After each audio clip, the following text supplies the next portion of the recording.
to move over to the West Coast, and The field is yours. Go anywhere you so want. I'm going to go to the West Coast because we're, there we have the same records. Um, the Giants, 47-50. Yeah. Uh, I used the line at one point, just a few days before the All-Star break. The Cubs, Giants, and Tigers all had the same identical record. Yeah. And I said, a famous Rick Hahn quote: "We are mirrored in mediocrity," Yeah. and the Giants remain there. I think one of the last quotes I had when we were last on was, "When we get back on this podcast, the Giants will be over 500." Well, we haven't been in here in 3 months, and they're still not over 500 at 47-50. But Right there, though. right there, 3 games out of the wild card spot, and that question's up Who here isn't now. 3 games out of the wild card spot, though? That's the thing. It's like the whole league is 3 games out of the wild card spot. After the Cubs, there's a significant fall off. There's like Uh, 2 teams. I think that's it. the Nationals are 6, and then the Rockies are 16 games out. So Right. But yeah, that's the whole fucking league then. yeah. So but when I look at it,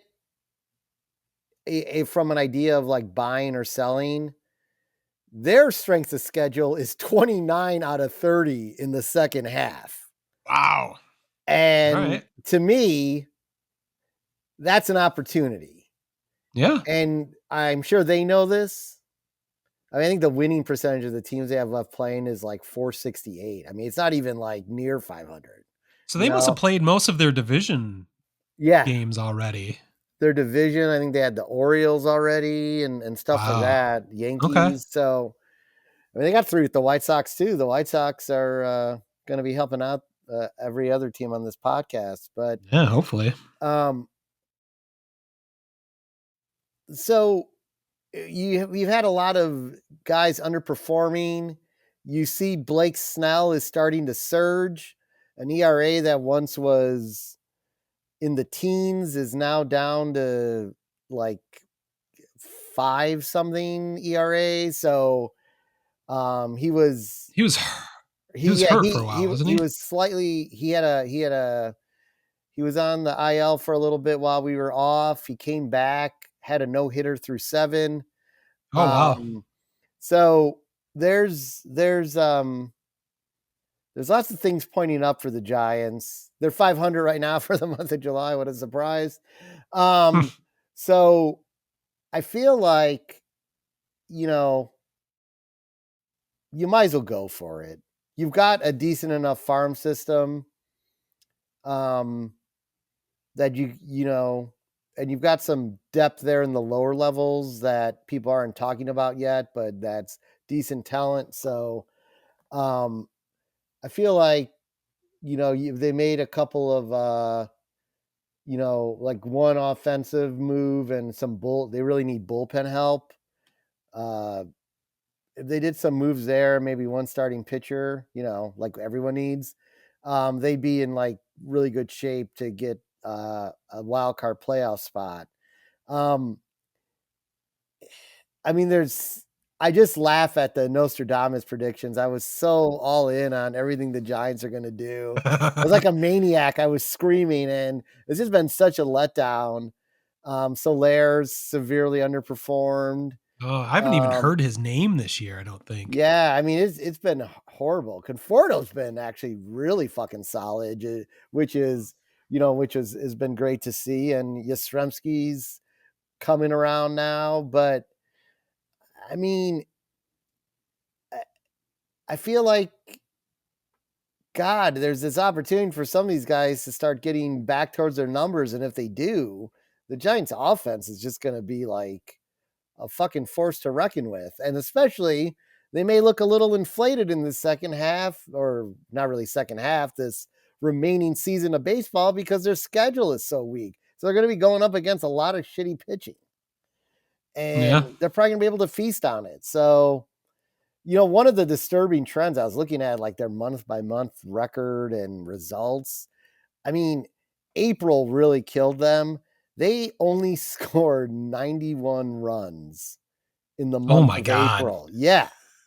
What the 90 fuck? the offense produced 91 total runs. I mean, This is now the they're story of all of our teams, it seems like. Just the yeah. anemic offense. It's just brutal. And now they're like, now they're into the 130 range. The last 2 months, June, May and June, they were like Okay. 133 and 135. So things have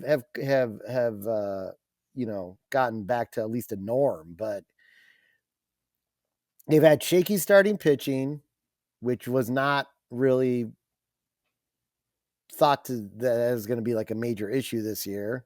But that seems to be starting to come around. And again, some of it could be with this lower level of talent they're starting to play now. And then, Well, you've got the um, cavalry coming too with yeah, we what's got his fuck? Robbie Ray coming. And So have you heard much about that? I haven't been paying attention, but have they been talking about his yeah, return? they're thinking like maybe like a week and a half, 2 weeks he'll be Okay. back. So that in itself is there's your starting pitching. So you don't have to even trade for starting pitching really. And Well, that's the thing. You've been pointing to that since before the season, yeah, like how that return could change everything. And if your starting pitching is already trending back to better, that could be a huge jump. So that's your trade deadline move, is just getting Robbie Ray back.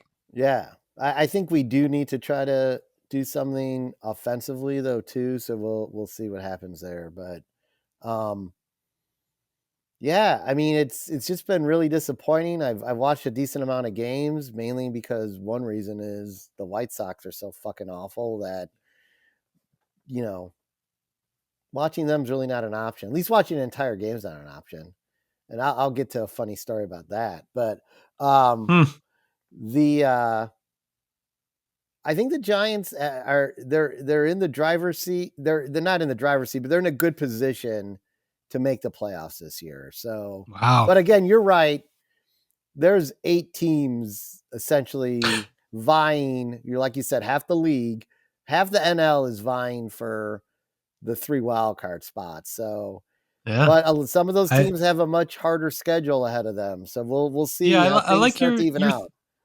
your thesis is solid with based on the easiest, potentially easiest schedule going forward, Yeah. and the starting rotation depth being bolstered by Robbie Ray and starting to turn the corner. That could lead to a much different second half for you guys. I don't think you're delusional. I think you backed that up with some good stats, good science right there. Yeah, Good for you. I'll say one thing for the Giants, and I'm going to use this to help you segue into the Cubs. One of the reasons I thought Oh, the Giants were going to be better this year was because they hired Bob Melvin. Them yeah. the managerial difference that would put them in a different position, but My instead God. that has not happened. And